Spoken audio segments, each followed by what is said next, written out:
ओम शांति। 3 फरवरी 2025 के ईश्वरीय महावाक्य। पहले सुनते हैं आज की मुरली से होमवर्क। बाबा ने कहा, आत्मा रूपी ज्योति में ज्ञान योग का घृत डालो तो ज्योत जगी रहेगी। ज्ञान और योग का कंट्रास्ट अच्छी रीति समझना है। याद के बल से अपने कर्मेंद्रियों को शीतल शांत बनाना है। फुल पास होने के लिए यथार्थ रीति बाप को याद कर पावन बनना है।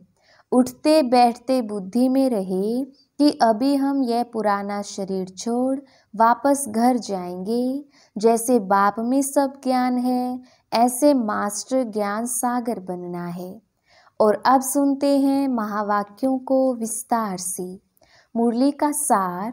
मीठे बच्चे, आत्मा रूपी ज्योति में ज्ञान योग का घृत डालो तो ज्योत जगी रहेगी। ज्ञान और योग का कंट्रास्ट अच्छी रीति समझना है। प्रश्न, बाप का कार्य प्रेरणा से नहीं चल सकता, उन्हें यहाँ आना ही पड़े क्यों? उत्तर, क्योंकि मनुष्यों की बुद्धि बिल्कुल तमो प्रधान है। तमो प्रधान बुद्धि प्रेरणा को कैच नहीं कर सकती। बाप आते हैं तब तो कहा जाता है, छोड़ भी दे आकाश सिंहासन। गीत, छोड़ भी दे आकाश सिंहासन। ओम शांति। भक्तों ने यह गीत बनाया है। अब इसका अर्थ कैसा अच्छा है। कहते हैं आकाश सिंहासन छोड़कर आओ। अब आकाश तो यह है रहने का स्थान। आकाश से तो कोई चीज आती नहीं। आकाश सिंहासन कहते हैं। आकाश तत्व में तो तुम रहते हो और बाप रहते हैं महतत्व में। उसको ब्रह्म या महतत्व कहते हैं, जहाँ आत्माएं निवास करती हैं। बाप आएगा भी जरूर वहाँ से, कोई तो आएगा ना। कहते हैं आकर हमारी ज्योत जगाओ। गायन भी है, एक है अंधे की औलाद अंधे और दूसरे हैं सज्जे की औलाद सज्जे। धृतराष्ट्र और युधिष्ठिर नाम दिखाते हैं। अभी यह तो औलाद है रावण की। माया रूपी रावण है ना। सबकी रावण बुद्धि है। अब तुम हो ईश्वरीय बुद्धि। बाप तुम्हारी बुद्धि का अब ताला खोल रहे हैं। रावण ताला बंद कर देते हैं। कोई किसी बात को नहीं समझते हैं तो कहते हैं यह तो पत्थर बुद्धि है। बाप आकर यहाँ ज्योत जगाएंगे ना। प्रेरणा से थोड़ी काम होता है। आत्मा जो सतो प्रधान थी, उनकी ताकत अब कम हो गई है। तमो प्रधान बन गई है, एकदम झुंझार बन पड़ी है। मनुष्य कोई मरते हैं तो उनका दीवा जलाते हैं। अब दीवा क्यों जलाते हैं? समझते हैं ज्योत बुझ जाने से अंधियारा ना हो जाए, इसीलिए ज्योत जगाते हैं। अब यहाँ की ज्योत जगाने से वहाँ कैसे रोशनी होगी? कुछ भी समझते नहीं। अभी तुम सेंसिबल बुद्धि बनते हो। बाप कहते हैं मैं तुमको स्वच्छ बुद्धि बनाता हूँ, ज्ञान घृत डालता हूँ। है यह भी समझाने की बात। ज्ञान और योग दोनों अलग चीज हैं। योग को ज्ञान नहीं कहेंगे। कोई समझते हैं भगवान ने आकर यह भी ज्ञान दिया ना कि मुझे याद करो, परंतु इसे ज्ञान नहीं कहेंगे। यह तो बाप और बच्चे हैं। बच्चे जानते हैं कि ये हमारा बाबा है, इसमें ज्ञान की बात नहीं कहेंगे। ज्ञान तो विस्तार है, ये तो सिर्फ याद है। बाप कहते हैं मुझे याद करो, बस यह तो कॉमन बात है, इनको ज्ञान नहीं कहा जाता। बच्चे ने जन्म लिया सो तो जरूर बाप को याद करेगा ना। ज्ञान का विस्तार है। बाप कहते हैं मुझे याद करो, ये ज्ञान नहीं हुआ। तुम खुद जानते हो हम आत्मा हैं, हमारा बाप परम आत्मा परमात्मा है। इसे ज्ञान कहेंगे क्या? बाप को पुकारते हैं। ज्ञान तो है नॉलेज। जैसे कोई एमए पढ़ते हैं, कोई बीए पढ़ते हैं, कितनी ढेर किताब पढ़नी होती है। अब बाप तो कहते हैं तुम हमारे बच्चे हो ना, मैं तुम्हारा बाप हूँ। मेरे से ही योग लगाओ अर्थात याद करो। इसको ज्ञान नहीं कहेंगे। तुम बच्चे तो हो ही। तुम आत्माएं कब विनाश को नहीं पाती हो। कोई मर जाते हैं तो उनकी आत्मा को बुलाते हैं। अब वह शरीर तो खत्म हो गया, आत्मा भोजन कैसे खाएगी? भोजन तो फिर भी ब्राह्मण खाएंगे, परंतु यह है सब भक्ति मार्ग की रस्म। ऐसे नहीं कि हमारे कहने से वह भक्ति मार्ग बंद हो जाएगा, वो तो चलता ही आता है। आत्मा तो एक शरीर छोड़ जाए दूसरा लेती है। बच्चों की बुद्धि में ज्ञान और योग का कंट्रास्ट स्पष्ट होना चाहिए। बाप जो कहते हैं मुझे याद करो, ये ज्ञान नहीं है, ये तो बाप डायरेक्शन देते हैं, इनको योग कहा जाता। ज्ञान है सृष्टि चक्र कैसे फिरता है, उसकी नॉलेज। योग अर्थात याद। बच्चों का फर्ज है बाप को याद करना, वह है लौकिक, यह है पारलौकिक। बाप कहते हैं मुझे याद करो, तो ज्ञान अलग चीज हो गई। बच्चे को कहना पड़ता है क्या कि बाप को याद करो? लौकिक बाप तो जन्मते ही याद रहता है, यहाँ बाप की याद दिलानी पड़ती है, इसमें मेहनत लगती है। अपने को आत्मा समझ बाप को याद करो, ये बहुत मेहनत का काम है। तब बाबा कहते हैं योग में ठहर नहीं सकते हैं। बच्चे लिखते हैं बाबा याद भूल जाती है। ऐसे नहीं कहते कि ज्ञान भूल जाता है, ज्ञान तो बहुत सहज है। याद को ज्ञान नहीं कहा जाता, इसमें माया के तूफान बहुत आते हैं। भले ज्ञान में कोई बहुत तीखे हैं, मुरली बहुत अच्छी चलाते हैं, परंतु बाबा पूछते हैं याद का चार्ट निकालो, कितना समय याद करते हो? बाबा को याद का चार्ट यथार्थ रीति बनाकर दिखाओ। याद की ही मुख्य बात है। पतिथि पुकारते हैं कि आकर पावन बनाओ, मुख्य है पावन बनने की बात। इसमें ही माया के विघ्न पड़ते हैं। शिव भगवानुवाच याद में सब बहुत कच्चे हैं। अच्छे अच्छे बच्चे जो मुरली तो बहुत अच्छी चलाते हैं, परंतु याद में बिल्कुल कमजोर हैं। योग से ही विकर्म विनाश होते हैं, योग से ही कर्मेंद्रियां बिल्कुल शांत हो सकती हैं। एक बाप के सिवाय और कोई याद ना आए, कोई देह भी याद ना आए। आत्मा जानती है ये सारी दुनिया खलास होनी है। अब हम जाते हैं अपने घर, फिर आएंगे राजधानी में। यह सदैव बुद्धि में रहना चाहिए। ज्ञान जो मिलता है वह आत्मा में रहना चाहिए। बाप तो है योगेश्वर जो याद सिखलाते हैं।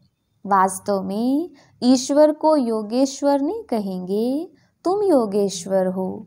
ईश्वर बाप कहते हैं मुझे याद करो, यह याद सिखलाने वाला ईश्वर बाप है। वह निराकार बाप शरीर द्वारा सुनाते हैं। बच्चे भी शरीर द्वारा सुनते हैं। कई तो योग में बहुत कच्चे हैं, बिल्कुल याद करते ही नहीं। जो भी जन्म जन्मांतर के पाप हैं सबकी सजा खाएंगे। यहाँ आकर जो पाप करते हैं वह तो और ही 100 गुना सजा खाएंगे।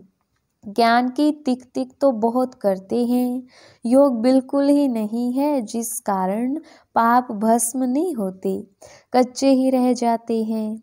इसलिए सच्ची सच्ची माला 8 की बनी है, 9 रत्न गाए जाते हैं। 108 रत्न कब सुने हैं? 108 रत्नों की कोई चीज नहीं बनाती हैं। बहुत है जो इन बातों को पूरा समझते नहीं हैं। याद को ज्ञान नहीं कहा जाता, ज्ञान सृष्टि चक्र को कहा जाता है। शास्त्रों में ज्ञान नहीं है, वह शास्त्र हैं भक्ति मार्ग के। बाप खुद कहते हैं मैं इनसे नहीं मिलता, साधुओं आदि सबका उद्धार करने में आता हूँ। वह समझते हैं ब्रह्म में लीन होना है, फिर मिसाल देते हैं पानी के बुदबुदे का। अभी तुम ऐसे नहीं कहते, तुम तो जानते हो हम आत्माएं बाप के बच्चे हैं।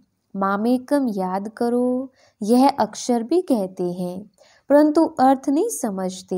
भल कह देते हम आत्मा हैं, परंतु आत्मा क्या है, परमात्मा क्या है, ये ज्ञान बिल्कुल नहीं। ये बाप ही आकर सुनाते हैं। अभी तुम जानते हो हम आत्माओं का घर वह है, वहाँ सारा सीजरा है। हर एक आत्मा को अपना अपना पार्ट मिला हुआ है। सुख कौन देते हैं, दुख कौन देते हैं, ये भी किसको पता नहीं है। भक्ति है रात, ज्ञान है दिन। 63 जन्म तुम धक्के खाते हो, फिर ज्ञान देता हूँ तो कितना समय लगता है? सेकंड। यह तो गाया हुआ है सेकंड में जीवन मुक्ति। ये तुम्हारा बाप है ना, वही पतित पावन है। उनको याद करने से तुम पावन बन जाएंगे। सतयुग, त्रेता, द्वापर, कलयुग, यह चक्र है ना। नाम भी जानते हैं परंतु पत्थर बुद्धि ऐसे हैं, टाइम का किसको पता नहीं है। समझते भी हैं घोर कलयुग है। अगर कलयुग अभी भी चलेगा तो और घोर अंधियारा हो जाएगा। इसलिए गाया हुआ है, कुंभकर्ण की नींद में सोए हुए थे और विनाश हो गया। थोड़ा भी ज्ञान सुनते हैं तो प्रजा बन जाते हैं। कहाँ यह लक्ष्मी नारायण, कहाँ प्रजा। पढ़ाने वाला तो एक ही है। हर एक की अपनी अपनी तकदीर है। कोई तो स्कॉलरशिप ले लेते हैं, कोई फेल हो जाते हैं। राम को बाण की निशानी क्यों दी है? क्योंकि नापास हुआ। ये भी गीता पाठशाला है। कोई तो कुछ भी मार्क्स लेने लायक नहीं। मैं आत्मा बिंदी हूँ, बाप भी बिंदी है, ऐसे उनको याद करना है। जो इस बात को समझते भी नहीं है वो क्या पद पाएंगे। याद में ना रहने से बहुत घाटा पड़ जाता है। याद का बल बहुत कमाल करता है। कर्मेंद्रियां बिल्कुल शांत शीतल हो जाती हैं। ज्ञान से शांत नहीं होंगी, योग के बल से शांत होंगी। भारतवासी पुकारते हैं कि आकर हमको वह गीता का ज्ञान सुनाओ। अब कौन आएगा? श्री कृष्ण की आत्मा तो यहाँ है। कोई सिंहासन पर थोड़ी बैठते हैं जिसको बुलाते हैं। अगर कोई कहे हम क्राइस्ट की आत्मा को याद करते हैं, अरे वह तो यहाँ ही है। उनको क्या पता कि क्राइस्ट की सोल यहाँ ही है, वापिस जा नहीं सकती। लक्ष्मी नारायण पहले नंबर वालों को ही पूरे 84 जन्म लेने हैं, तो और फिर वापिस जा कैसे सकते? वो सब हिसाब है ना। मनुष्य तो जो कुछ बोलते हैं सो झूठ। आधा कल्प है झूठ खंड, आधा कल्प है सच खंड। अभी तो हर एक को समझाना चाहिए, इस समय सब नरकवासी हैं, फिर स्वर्गवासी भी भारतवासी ही बनते हैं। मनुष्य कितने वेद शास्त्र उपनिषद आदि पढ़ते हैं, क्या इससे मुक्ति को पाएंगे? उतरना तो है ही। हर चीज सतो रजो तमो में जरूर आती है। न्यू वर्ल्ड किसको कहा जाता है, किसको भी यह ज्ञान नहीं है। ये तो बाप सम्मुख बैठ समझाते हैं। देवी देवता धर्म कब किसने स्थापन किया, भारतवासियों को कुछ भी पता नहीं है। तो बाप ने समझाया है। ज्ञान में भल कितने भी अच्छे हैं, परंतु योग में कई बच्चे नापास हैं। योग नहीं तो विकर्म विनाश नहीं होंगे, ऊंच पद नहीं पाएंगे। जो योग में मस्त हैं वही ऊंच पद पाएंगे। उनकी कर्मेंद्रियां बिल्कुल शीतल हो जाती हैं। देह सहित सब कुछ भूल देही अभिमानी बन जाते हैं। हम अशरीरी हैं, अब जाते हैं घर। उठते बैठते समझो अब यह शरीर तो छोड़ना है। हमने पाठ बजाया, अब जाते हैं घर। ज्ञान तो मिला है। जैसे बाप में ज्ञान है, उनको तो किसको याद नहीं करना है, याद तो तुम बच्चों को करना है। बाप को ज्ञान का सागर कहा जाता है, योग का सागर तो नहीं कहेंगे ना। चक्र का नॉलेज सुनाते हैं और अपना भी परिचय देते हैं। याद को ज्ञान नहीं कहा जाता।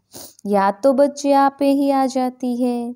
याद तो करना ही है, नहीं तो वर्षा कैसे मिलेगा। बाप है तो वर्षा जरूर मिलता है। बाकी है नॉलेज, हम 84 जन्म कैसे लेते हैं। तमो प्रधान से सतो प्रधान, सतो प्रधान से तमो प्रधान कैसे बनते हैं, ये बाप समझाते हैं। अब सतो प्रधान बनना है बाप की याद से।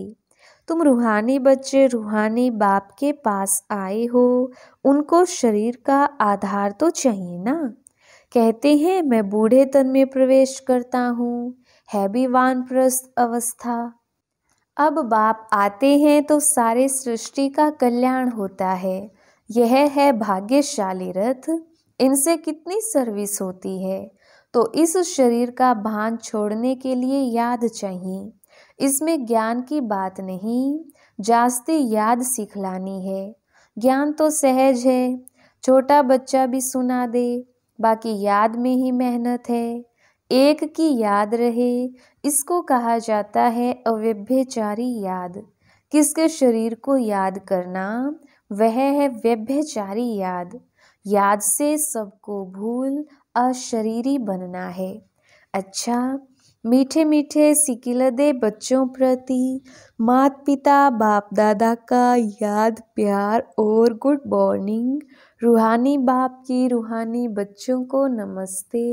हम रूहानी बच्चों की रूहानी बाप दादा को याद प्यार गुड मॉर्निंग और नमस्ते जी। धारणा के लिए मुख्य सार। पहला पॉइंट, याद के बल से अपनी कर्मेंद्रियों को शीतल शांत बनाना है। फुल पास होने के लिए यथार्थ रीति बाप को याद कर पावन बनना है। दूसरा पॉइंट, उठते बैठते बुद्धि में रहे कि अभी हम यह पुराना शरीर छोड़ वापस घर जाएंगे। जैसे बाप में सब ज्ञान है, ऐसे मास्टर ज्ञान सागर बनना है। वरदान, कंबाइंड स्वरूप की स्मृति द्वारा श्रेष्ठ स्थिति की सीट पर सेट रहने वाले सदा संपन्न भव। विस्तार, संगम युग पर शिव शक्ति के कंबाइंड स्वरूप की स्मृति में रहने से हर असंभव कार्य संभव हो जाता है। यही सर्वश्रेष्ठ स्वरूप है। इस स्वरूप में स्थित रहने से संपन्न भव का वरदान मिल जाता है। बाप दादा सभी बच्चों को सदा सुखदायी स्थिति की सीट देते हैं। सदा इसी सीट पर सेट रहो तो अति इंद्रिय सुख के झूले में झूलते रहेंगे। सिर्फ विस्मृति के संस्कार समाप्त करो। स्लोगन, पावरफुल वृत्ति द्वारा आत्माओं को योग्य और योगी बनाओ। अव्यक्त इशारे, एकांत प्रिय बनो तो एकता और एकाग्रता को अपनाओ। एक मत का वातावरण तब बनेगा जब समाने की शक्ति होगी। तो भिन्नता को समाओ, तब आपस में एकता से समीप आएंगे और सर्व के आगे दृष्टांत रूप बनेंगे। ब्राह्मण परिवार की विशेषता है अनेक होते भी एक। यह एकता का वाइब्रेशन सारे विश्व में एक धर्म एक राज्य की स्थापना करेगा। इसलिए विशेष अटेंशन देकर भिन्नता को मिटाकर एकता लानी है।